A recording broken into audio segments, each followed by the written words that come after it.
મિત્રો, સૌથી મોટો પાપી કોણ છે? પુરુષ કે પછી સ્ત્રી?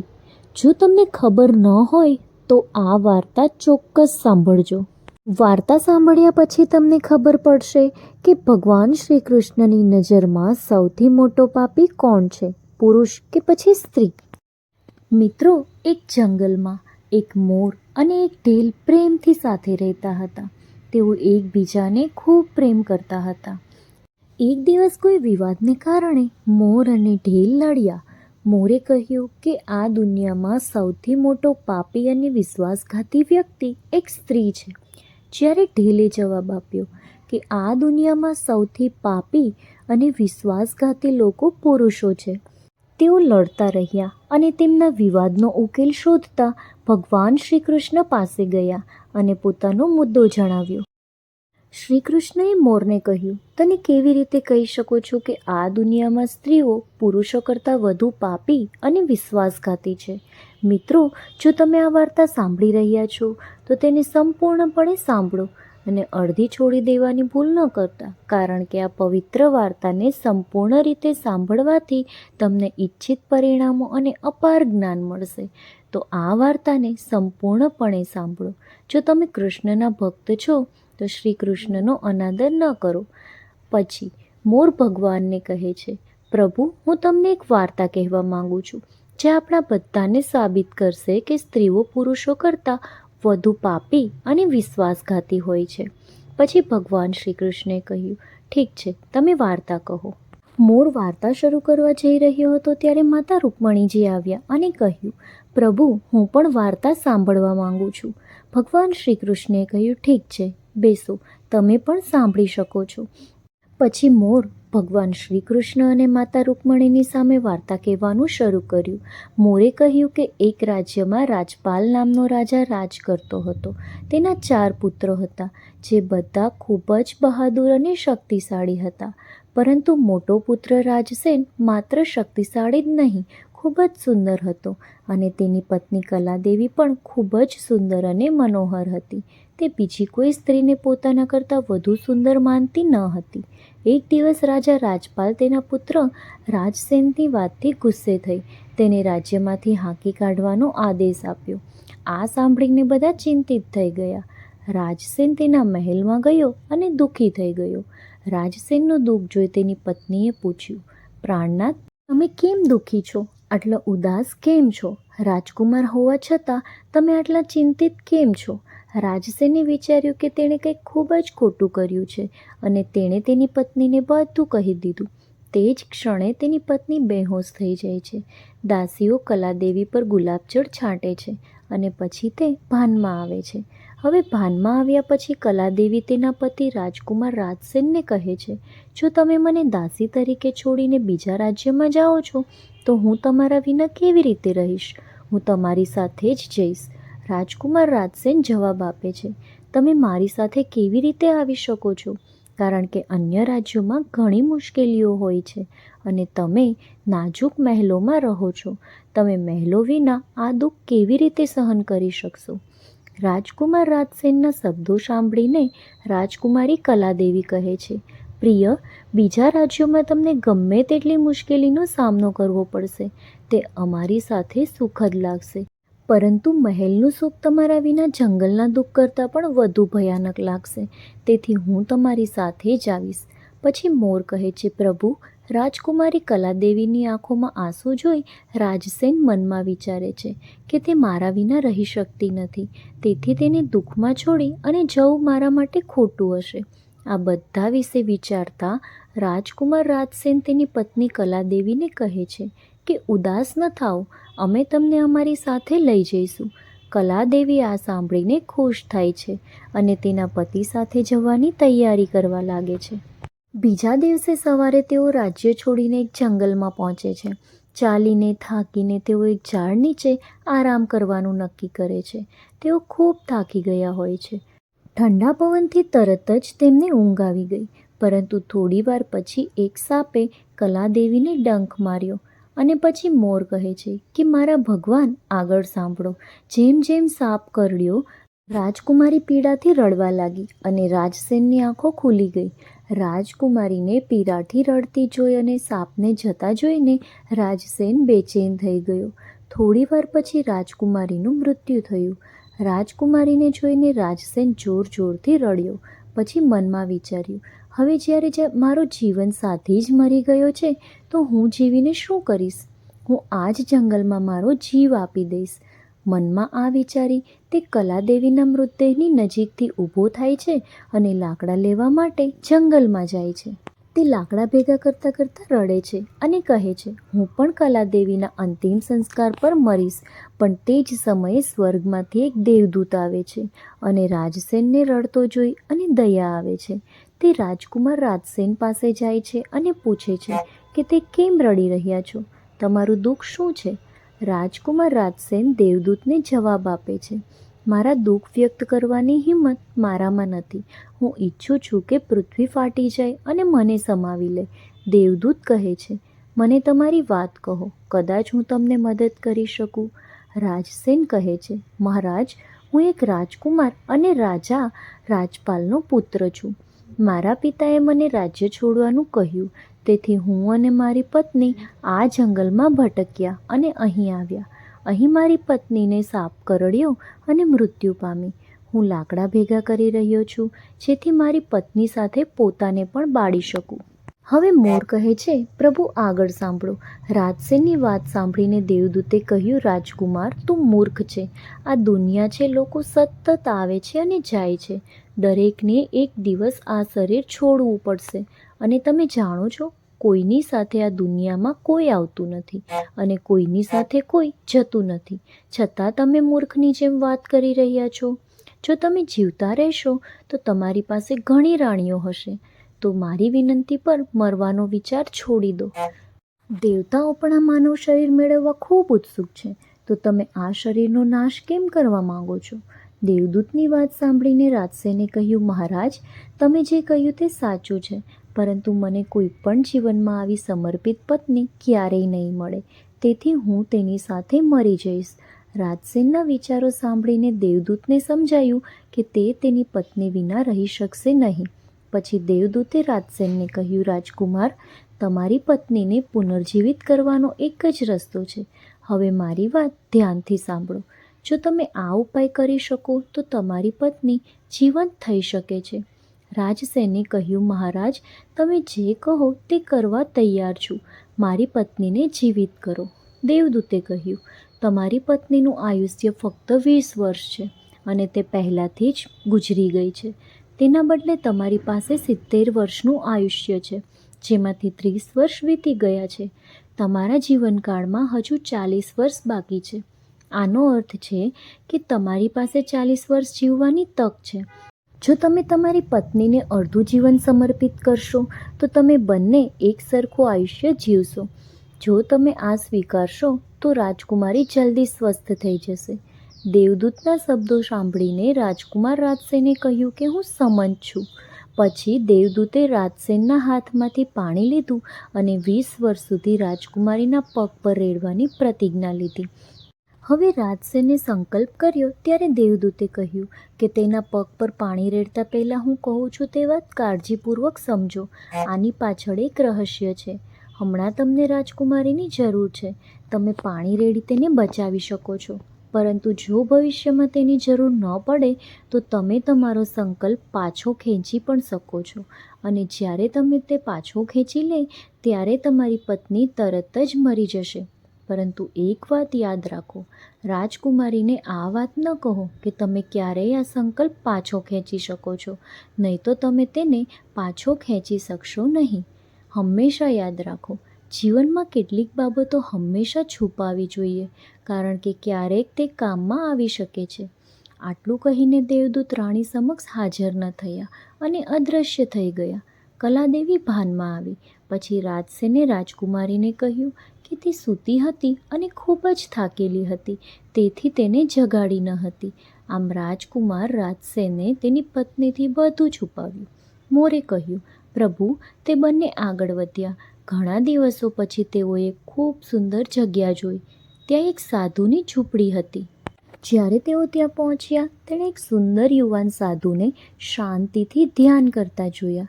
તેઓ બંને ખૂબ થાકેલા હતા, તેથી તેઓ સાધુની પાસે બેઠા. તે જ ક્ષણે રાજસેને પત્નીને કહ્યું, રાજકુમારી, મને તરસ લાગી છે, તો ચાલો આપણે કૂવા પર જઈએ અને પાણી પીએ. જો તમને તરસ લાગી હોય તો હું તમારા માટે પાણી લાવીશ. રાજકુમારની વાત સાંભળીને કલાદેવીએ કહ્યું, મને તરસ નથી લાગી, તમે જઈ અને પાણી પી લો. રાજકુમારીનો જવાબ સાંભળીને રાજકુમાર રાજસેન એક લાંબુ દોરડું લઈ કૂવા પાસે ગયા. જ્યારે રાજસેન પાણી પીવા ગયા ત્યારે રાજકુમારી કલાદેવીએ સાધુ તરફ જોયું. કલાદેવી તેની સુંદરતાથી મોહિત થઈ ગઈ. બીજા શબ્દોમાં કહીએ તો તે તેના પ્રેમમાં પડી ગઈ. તેણીએ સાધુને કહ્યું, મહારાજ, તમે અહીં ખૂબ જ ખુશીથી રહો છો. સાધુએ કહ્યું કે તમે પણ મારી સાથે રહી શકો છો, પણ તમારા પતિ તમારી સાથે છે, તો હું તમને કેવી રીતે રાખી શકું? રાજકુમારી કલાદેવીએ સાધુને પોતાનો પ્રેમ પ્રકટ કર્યો. સાધુએ કહ્યું, હું તમને એક ઉપાય કહીશ. તમે તમારા પતિને કૂવામાં ધકેલી દો.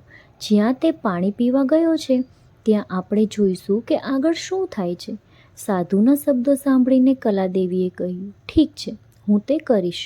દરમિયાનમાં રાજકુમાર રાજસેન પાણી પીધા પછી રાજકુમારી પાસે આવ્યા. તેણીએ કહ્યું, મને પણ તરસ લાગી છે, કૂવા પર પાછા જાઓ અને મને પાણી આપો. રાજકુમાર રાજસેને કહ્યું, મેં તમને પહેલાં જ પૂછ્યું હતું, ત્યારે તમે મને ના પાડી. સારું, જો તમને તરસ લાગી હોય તો હું તમને પાણી લાવી આપું છું. રાજસેન પાણી લેવા ગયા અને કલાદેવી તેની પાછળ ગઈ. હું તમારી સાથે આવીશ. બિચારો રાજસેન તેના પ્રેમમાં પાગલ હતો. તેને ખબર નહોતી કે તેનો જીવ લેવા માટે તેની સાથે આવી રહી છે. મિત્રો, જ્ઞાની સાચું કહે છે કે દેવતાઓ પણ સ્ત્રીઓના પાત્રને પારખી શકતા નથી, તો મનુષ્યો શું છે? સૌથી બુદ્ધિશાળી પણ તેમની જાળમાં ફસાઈ જાય છે. જ્યારે રાજકુમાર રાજસેન પાણી ભરવા કૂવામાં ગયો ત્યારે કલાદેવીએ તેના પતિ રાજકુમાર રાજસેનને કૂવામાં ધક્કો માર્યો અને સાધુ પાસે ગઈ. સાધુ રાજકુમારીને પોતાની સાથે લઈ ગયો અને એક રાજ્યમાં સ્થાયી થયો, જ્યાં તેઓ ખુશીથી રહેતા હતા. ત્યારબાદ સાધુએ કલાદેવીને એટલું સારું નૃત્ય અને ગાવાનું શીખવ્યું કે તે નૃત્યાંગના તરીકે પ્રખ્યાત થઈ ગઈ. ધીમે ધીમે રાજકુમારી આખા શહેરમાં પ્રખ્યાત થઈ ગઈ. આમ કલાદેવીના નૃત્ય અને ગીતથી સાધુ પાસે લાખો રૂપિયા ભેગા થયા. રાજકુમારી પણ સાધુ સાથે ખુશીથી રહેવા લાગી. જ્યારે કલાદેવીએ તેના પતિ રાજસેનને કૂવામાં ધક્કો માર્યો ત્યારે રાજસેને કૂવામાં લટકતી સાંકળ પકડી લીધી અને કૂવામાં લટકતો રહ્યો. ભગવાનને યાદ કરીને તે વિચારવા લાગ્યો કે શું આ મારા પ્રેમની સજા છે? થોડા સમય પછી કોઈ વણઝારો ત્યાં પાણી પીવા આવ્યો. એક ડોલ લઈ અને કૂવામાં પાણી ભરવા લાગ્યો. જ્યારે તેણે ડોલ પાણીમાં નાખી ત્યારે રાજસેને તેના હાથથી તેની ડોલ પકડી લીધી. આ જોઈને વણઝારો ચોંકી ગયો અને પૂછ્યું, તું કોણ છે? રાજકુમાર રાજસેને કહ્યું, ભાઈ, હું ફસાઈ ગયો છું, મને અહીંથી બહાર કાઢો અને મારો જીવ બચાવો. હું તમારી કૃપા આખી જિંદગી ક્યારેય ભૂલીશ નહીં. આટલું કહીને રાજકુમાર રાજસેન વણઝારાને પ્રાર્થના કરવા લાગ્યા. રાજસેનની તકલીફ જોઈને વણઝારાને તેના પર દયા આવી અને કૂવામાંથી બહાર કાઢ્યો. પછી તેણે પૂછ્યું કે તમે કોણ છો? તમે આ કૂવામાં કેવી રીતે પડ્યા? મને તમારા વિશે કહો. રાજસેને કહ્યું, ભાઈ, મેં જે મુશ્કેલીઓનો સામનો કર્યો છે હું તમને કેવી રીતે કહી શકું? ભગવાન ના કરે કે આવું કોઈને થાય. રાજસેને કહ્યું કે જો તમે ખરેખર વાત જાણવા માંગતા હોય તો હું તમને મારી વાત કહીશ. હું એક રાજકુમાર છું. મારા પિતાએ મને રાજ્યમાંથી કાઢી મૂક્યો, તેથી હું મારી પ્રિય પત્ની સાથે જંગલમાં ગયો. મારી પત્ની અને હું એકબીજાને ખૂબ પ્રેમ કરતા હતા. જંગલમાં એક સાપે મારી પત્નીને કરડ્યો, જેના કારણે તેણીનું મૃત્યુ થયું. જ્યારે હું મારી પત્ની સાથે મરવાનો હતો ત્યારે એક દેવદૂતે મારા પર દયા આવી અને મારા જીવનના 20 વર્ષ તેમને આપ્યા. તેણીને ફરીથી જીવંત કરી. પછી અમે જંગલમાંથી આગળ વધતા રહ્યા. થોડા દિવસો પછી અમે એક એવી જગ્યાએ પહોંચ્યા જ્યાં એક સાધુ રહેતો હતો. મને તરસ લાગી, તેથી હું પાણી પીવા ગયો. જ્યારે હું પાછો ફર્યો ત્યારે મારી પત્નીએ મને કહ્યું કે તેને પણ તરસ લાગી છે અને મને પાણી આપવા કહ્યું. તેથી મારી પત્ની મારી સાથે કૂવા પાસે આવી. જ્યારે હું કૂવામાંથી પાણી ખેંચી રહ્યો હતો ત્યારે તેણે મને પાછળથી ધક્કો માર્યો અને મેં કૂવામાં લટકતી સાંકળ પકડી. મને તેમાં પડતો બચાવ્યો. અને પછી જ્યારે તમે આવ્યા ત્યારે મેં તમને બૂમ પાડી. આ પછી તમે મને કૂવામાંથી બહાર કાઢ્યો. હવે મોરે કહ્યું, પ્રભુ. આ રીતે રાજકુમાર રાજસેને દુઃખી મનથી વણજારાને આખી વાર્તા કહી અને પોતાનું દુઃખ કહ્યા પછી રાજસેન ચૂપ થઈ ગયો. બીજી બાજુ વણજારાએ તેની વાત સાંભળી અને રાજકુમારીનું કૃત્ય સાંભળીને ઉદાસ થઈ ગયો. જો ભગવાન પણ સ્ત્રીઓના સ્વભાવને સમજી શકતા નથી તો મનુષ્ય તેને કેવી રીતે સમજી શકે? આટલું કહીને વણજારાએ રાજસેનના માથા પર હાથ ફેરવ્યો અને કહ્યું, ચિંતા ન કરશો, ભગવાન તે ખૂબ જ દયાળુ છે, તે તમને મદદ કરશે. અને પછી ઉમેર્યું કે જો તમે ઈચ્છો તો તમે થોડા દિવસ અમારી સાથે રહી શકો છો. રાજકુમાર રાજસેન તે વણજારાઓ સાથે રહેવા સંમત થયા. પછી તેમની મદદથી થોડા દિવસો પછી તે જ રાજ્યમાં પહોંચ્યો જ્યાં તેની પત્ની કલાદેવી રહેતી હતી. તે રાજ્ય જોઈને વણજારાને કહ્યું, ભાઈ, હું ઈચ્છું છું કે તમે થોડા દિવસ આ રાજ્યમાં રહો. પછી વણજારાએ કહ્યું, જેમ તમારી ઈચ્છા હોય, મને કોઈ જ વાંધો નથી. રાજકુમાર રાજસેને વણજારાઓથી વિદાય લીધી, રાજ્યમાં આવ્યા અને કામની શોધમાં ભટકવા લાગ્યા. થોડા દિવસો પછી રાજકુમારની મહેનત જોઈને એક શ્રીમંત વેપારીએ તેને નોકરી પર રાખ્યો. રાજકુમાર રાજસેન તેની સાથે રહેવા લાગ્યો. ખંત અને પ્રેમથી તેની ફરજો બજાવી રહ્યો હતો. આ જોઈને વેપારીએ રાજસેન સાથે ખૂબ જ આદરપૂર્વક વર્ત્યા અને તેને પોતાનો હિસાબ રાખ્યો. આમ રાજકુમાર રાજસેનના દિવસો ખુશીથી પસાર થવા લાગ્યા. એક દિવસ શહેરના રાજાએ કલાદેવી માટે એક નૃત્ય પ્રદર્શનનું આયોજન કર્યું. રાજાએ શહેરના બધા અગ્રણી વેપારીઓ અને ઉદ્યોગપતિઓને આ પ્રદર્શન જોવા માટે આમંત્રણ આપ્યું. કલાદેવીનું નૃત્ય શરૂ થવાનું હતું તેમ શહેરના બધા વેપારીઓ અને શાહુકારો આવી પહોંચ્યા. રાજકુમારીના નૃત્ય અને ગાયનની પ્રશંસા સાંભળી ચૂકેલા રાજસેને પણ તે જોવાનું નક્કી કર્યું. તે વેપારી સાથે રાજાના દરબારમાં ગયો. રાજકુમારીએ નૃત્ય શરૂ કર્યું અને તેના મધુર અવાજમાં ઘણા સુંદર ગીતો ગાયા. તેના ગાયનથી સભામાં બધાને આશ્ચર્ય થયું અને તેઓએ તેને અસંખ્ય પુરસ્કારો આપ્યા. વધુમાં રાજાથી લઈને પ્રજા સુધી બધાએ તેની પ્રશંસા કરી. રાજસેને તેના હાથમાંથી હીરાજડિત વીંટી કાઢી અને કલાદેવીને ભેટ આપી. કલાદેવીએ વીંટી ઓળખી લીધી અને પોતાને જ કહ્યું કે આ એક મોટું આશ્ચર્ય છે. મારા પતિ તો જીવિત છે અને આવી ગયા છે. હવે તે મને છોડશે નહીં, તેથી મારે તેને મારવા માટે કંઈક કરવું પડશે. તેણીએ મનમાં વિચાર્યું કે હવે હું અહીં રાજા માટે એક મધુર ગીત રજૂ કરીશ અને નૃત્ય કરીશ. તે ખુશ થશે અને મારી પાસેથી કંઈક માગશે. પછી રાજાના આદેશથી હું તેને મારી નાખીશ. રાજકુમારી કલાદેવીએ પછી એક મધુર ગીત અને નૃત્ય રજૂ કર્યું. રાજા રાજકુમારીના આકર્ષણથી ખુશ થયા. તેમણે કલાદેવીને કહ્યું, હું તમારાથી ખૂબ જ ખુશ છું. તમે મારી પાસેથી શું ઈચ્છો છો? રાજકુમારીએ જવાબ આપ્યો, જો તમે મારાથી ખુશ છો તો પહેલાં મને હું જે માગું છું તે આપો. કલાદેવીએ કહ્યું, મારી આ સભામાં એક ચોર છે, કૃપા કરીને તેને ફાંસી આપો. રાજાએ કહ્યું, તે ચોરને મારી સમક્ષ લાવો. કલાદેવીએ રાજસેનનો હાથ પકડીને તેને રાજા સમક્ષ લઈ ગયા. રાજાએ તેના સૈનિકોને આ ચોરને જલ્લાદ પાસે લઈ જવા અને તેને ફાંસી આપવાનો આદેશ આપ્યો. દરમિયાન રાજસેનનો માલિક આવી પહોંચ્યો. ગભરાઈને તે રાજસેન પાસે ગયો અને પૂછ્યું કે તમે શું ચોરી કર્યું છે કે તમને મારી નાખવા માગે છે? રાજસેને તેના માલિકને જવાબ આપ્યો, માલિક, મેં કંઈ ચોરી નથી કરી. ફક્ત આ રાજાને મારી વાત સાંભળવા માટે કહો, આનાથી મારો જીવ બચી જશે. રાજસેનનો માલિક આ સાંભળી તેના સાથી વેપારીઓ અને સાહુકારો પાસે ગયો અને બધાએ સલાહ લીધી. તેઓએ કહ્યું, મિત્રો, કાં તો રાજા ન્યાય કરશે અથવા તો આપણે બધા આ શહેર છોડી દઈશું. બધા વેપારીઓ રાજા પાસે ગયા અને કહ્યું, મહારાજ, આપણો હિસાબ કરનાર નિર્દોષ છે. તમે તેને ફાંસી આપવાનો આદેશ આપ્યો છે. તે કહે છે કે તે તમને બે વાત કહેવા માંગે છે. જો તમને હજુ પણ લાગે છે કે તે દોષિત છે તો તમે તેને ફાંસી આપશો, પરંતુ તે કહે છે કે મારા મૃત્યુ પહેલાં રાજાએ ફક્ત બે વાત સાંભળવી જોઈએ. વેપારીઓની વાત સાંભળ્યા પછી રાજાએ કહ્યું, ઠીક છે, બોલાવો. રાજસેનને રાજા સમક્ષ લાવવામાં આવ્યો અને રાજાએ કહ્યું, તમે જે કહેવા માંગો છો તે કહો. ત્યારે રાજકુમાર રાજસેને કહ્યું, મહારાજ, મેં શું ખોટું કર્યું છે કે તમે મને ફાંસી આપવાનો આદેશ આપ્યો છે? તેમના શબ્દ સાંભળીને રાજાએ કહ્યું કે તમે ચોર છો. રાજસેને જવાબ આપ્યો, ના મહારાજ, હું આ અનૈતિક સ્ત્રીનો પતિ છું, જેણે મને કૂવામાં ધકેલી દીધો અને એક સાધુ સાથે ભાગી ગઈ. આ બાજુ રાજકુમારી કલાદેવી સમજી ગઈ કે વાત ગંભીર બની રહી છે. તેણીએ રાજાને કહ્યું, મહારાજ, હું જૂઠું બોલતી નથી કે આ કોણ છે. હું તેને ઓળખતી પણ નથી. તે ચોર છે. હું બસ એટલું જ જાણું છું. પછી રાજકુમાર રાજસેને કહ્યું, મહારાજ, ઠીક છે, જો તે મારી પત્ની નથી તો રસ્તામાં મેં જે કંઈ છોડી દીધું છે તે બધું મારી અમાનત તરીકે પાછું આપો. રાજકુમારે તેની અમાનત પાછી આપવાની ઓફર કરી અને રાજકુમારી કલાદેવીએ સ્વીકારી. રાજસેને કહ્યું, ઠીક છે, હવે તમારા હાથમાં થોડું પાણી લો. આ સભામાં જ આપણો ન્યાય થશે. પાણી લઈને તેણે તે જમીન પર મૂક્યું અને કહ્યું કે હું રસ્તામાં આપેલી વસ્તુ પાછી આપી રહ્યો છું.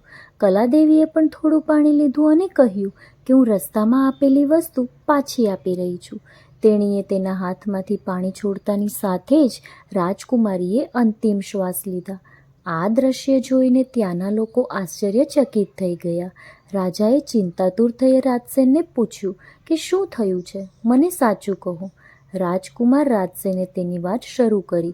તેણે તેના જીવનની ઘટનાઓ, તેના વનવાસથી લઈ અને વર્તમાન સુધીની વાતો કહી. રાજાએ બધું સાંભળી અને રાજસેનને ભેટી પડ્યા અને પોતાની પુત્રીના લગ્ન તેની સાથે કરાવી દીધા. મોરે કહ્યું, પ્રભુ, મેં આ વાર્તા સાંભળી છે. મને પણ સ્ત્રીઓ પ્રત્યે ધિક્કાર છે અને હું કહી શકું છું કે આ દુનિયામાં સ્ત્રીઓ પુરુષો કરતાં વધુ પાપી અને વિશ્વાસઘાતી હોય છે. આ વાર્તાએ બધાને આશ્ચર્યચકિત કરી દીધા. માતા રૂકમણીજીએ કહ્યું, પ્રભુ, હું માનું છું કે મોર સત્ય કહે છે, પરંતુ બધી સ્ત્રીઓમાંથી ફક્ત એક કે બે સ્ત્રીઓ નૈતિક મૂલ્યો અને પ્રામાણિકતાથી વંચિત હોઈ શકે છે, પરંતુ પુરુષોમાં પણ કેટલીક પાપી અને વિશ્વાસઘાતી હોઈ શકે છે. પછી ભગવાન શ્રી કૃષ્ણએ પૂછ્યું, તો પછી ઢેલ તું કેવી રીતે સાબિત કરશે? આ સાંભળીને ઢેલે કહ્યું, હું તમને એક વાર્તા કહીશ જે સ્પષ્ટ કરશે કે પુરુષો સ્ત્રીઓ કરતાં વધુ પાપી અને વિશ્વાસઘાતી હોય છે. એક ગામમાં એક પરિવાર રહેતો હતો. તે ખૂબ જ શ્રીમંત હતો અને શ્રીમંત ઉદ્યોગપતિનો પુત્ર એક અસાધારણ માણસ હતો. ઉદ્યોગપતિનો પુત્ર જુગારનો એટલો શોખીન હતો કે વેપારી હંમેશા તેના વિચારોથી પરેશાન રહેતો. એક દિવસ જ્યારે પુત્ર જુગાર રમી રહ્યો હતો ત્યારે તે દિવસે તેનું પિતાનું અવસાન થયું. છતાં તેણે જુગાર રમવાનું બંધ ન કર્યું. તેના પિતાના મૃત્યુ પછી તેણે ખૂબ જ જુગાર રમ્યો અને બધું ગુમાવ્યું. પછી તે તેના ગામથી દૂર ભટકતો ગયો અને એક વેપારીના ઘરે પહોંચી ગયો અને કહ્યું, મને ખૂબ તરસ લાગી છે, શું તમને એક ગ્લાસ પાણી જોઈએ છે? વેપારીએ યુવાનને પૂછ્યું, તમે કોણ છો? તમે શું કરો છો અને ક્યાંથી છો? યુવાને જવાબ આપ્યો, હું એક વેપારી છું અને અહીંયાથી પસાર થઈ રહ્યો હતો, તેથી મેં વિચાર્યું કે હું જતાં પહેલાં થોડું પાણી પી લઉં. વેપારીએ પૂછ્યું કે તમે શું ધંધો કરો છો? યુવાને જવાબ આપ્યો, મારો માલ વેપાર કરતી વખતે દરિયામાં પડી ગયો. જો તમે મને મદદ કરી શકો તો ખૂબ સારું રહેશે. વેપારીએ છોકરાના વાત સાંભળી અને તેના શબ્દોથી પ્રભાવિત થયો. તેણે કહ્યું કે દીકરા, તું સારું કરી રહ્યો છે અને ગુજરાન ચલાવી રહ્યો છે. શું તું મારી દીકરી સાથે લગ્ન કરીશ? યુવાન ખુશ થયો અને સંમત થયો અને તેમના લગ્ન થઈ ગયા. આ રીતે વેપારીએ તેની દીકરીને મોટી રકમ આપી અને વિદાય આપી. દરમિયાન યુવાન ફક્ત પૈસા માટે લગ્ન કરવા માંગતો હતો, તેથી તેણે લગ્ન કર્યા. લગ્ન પછી જ્યારે યુવાન વેપારીની દીકરીને પોતાની સાથે લઈ જઈ રહ્યો હતો ત્યારે તેઓ એક જંગલમાં આવ્યા અને પત્નીને કહ્યું, જુઓ, આપણે જંગલમાં છીએ. કોઈ ચોર આપણા દાગીના ચોરી શકે છે, તો તમે મને તમારા બધા દાગીના આપો જેથી આપણે તેને સુરક્ષિત રાખી શકીએ. યુવતીને તેમના પતિ પર વિશ્વાસ હતો. તેણે તેના બધા દાગીના તેને સોંપી દીધા. પછી તે યુવાન તેની પત્નીના દાગીના લઈ યુવતીને કૂવામાં ફેંકી દીધી. યુવાનના હૃદયમાં પહેલેથી જ લોભ હતો. તે વધુ મજબૂત બન્યો.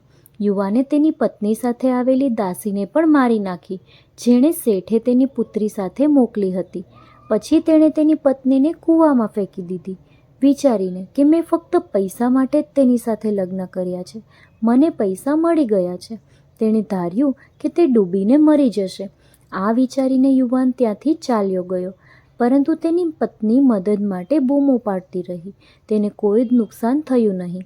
એક માણસ ત્યાંથી પસાર થઈ રહ્યો હતો અને જ્યારે તેણે તેનો અવાજ સાંભળ્યો ત્યારે તેને બહાર કાઢી. પછી યુવતીએ તેની બધી માહિતી તે માણસ સાથે શેર કરી, જે પછી તેણે તેના પિતાના ઘરે લઈ ગયો. જ્યારે સ્ત્રી તેના પિતાના ઘરે પહોંચી ત્યારે તેના પિતાએ પૂછ્યું, તમને શું થયું? સ્ત્રીએ જવાબ આપ્યો, પિતાજી, કેટલાક ચોરોએ જંગલમાં અમારા પર હુમલો કર્યો અને નોકરાણીને મારી નાખી. મને કૂવામાં ધકેલી દીધી અને મારા પતિ વિશે મને કોઈ જ ખબર નથી. પુત્રીની વાત સાંભળીને શેઠે કહ્યું, કોઈ વાંધો નહીં, ભગવાન બધું સારું કરશે.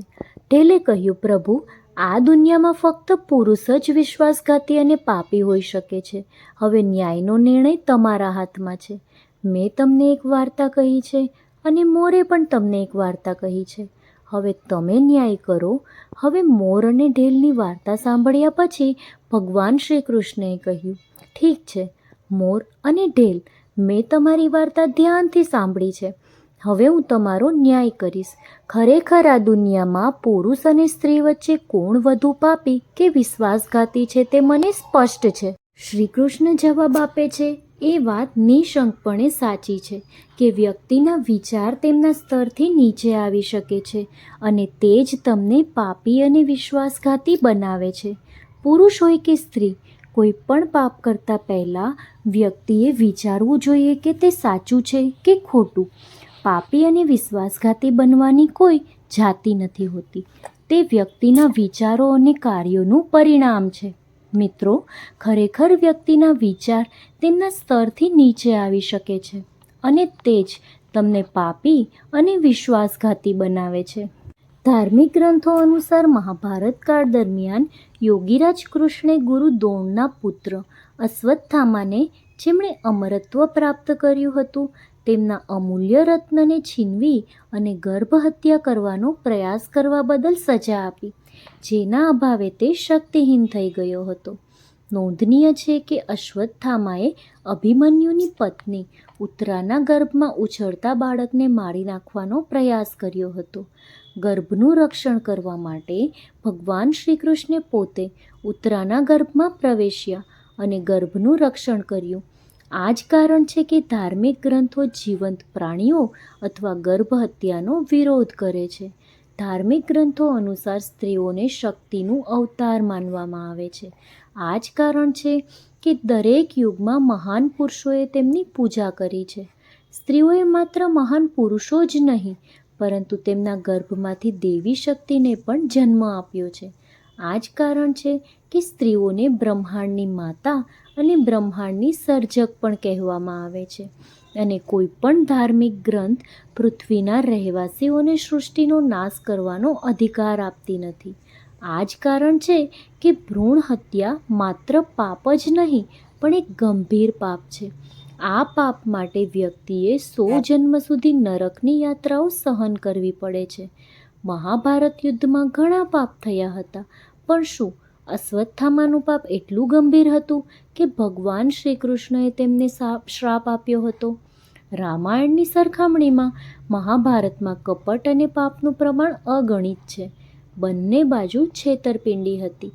બંને બાજુ મૃત્યુની સંખ્યા અસંખ્ય હતી. પરંતુ યુદ્ધના મેદાનમાં મૃત્યુ પામેલા બધા દુર્યોધન અને દુશાસન જેવા પાપી અને અધર્મી લોકો પણ યુદ્ધમાં મૃત્યુ પામ્યા હતા, અથવા યુદ્ધમાં થયેલી ઈજાઓથી, એટલે કે તેઓ બધા સ્વર્ગ પ્રાપ્ત કર્યા. તો મિત્રો, હવે તમે સમજી જ ગયા હશો કે આ દુનિયામાં સૌથી મોટો પાપી પુરુષ છે કે સ્ત્રી? પુરુષ હોય કે સ્ત્રી, કોઈ પણ જે સૌથી મોટું પાપ કરે છે તે પાપી છે. લગભગ 7000 વર્ષ પહેલાં મહાભારત યુદ્ધ દરમિયાન ભગવાન શ્રી કૃષ્ણે અર્જુનને ગીતાનો ઉપદેશ આપ્યો હતો. એવું કહેવાય છે કે ગીતામાં જીવનની દરેક સમસ્યાનો ઉકેલ છે. ગીતામાં શ્રી કૃષ્ણના શબ્દો આજે પણ આપણને જીવનમાં આગળ વધવાની પ્રેરણા આપે છે. તો મિત્રો, તમને આ આજનો વિડીયો કેવો લાગ્યો કૃપા કરી અને કમેન્ટમાં જણાવો. જો તમને મારો વિડીયો ગમતો હોય તો મારી ચેનલને સબસ્ક્રાઈબ પણ કરી લો. જય Shri Radhe Krishna. Thank you for watching.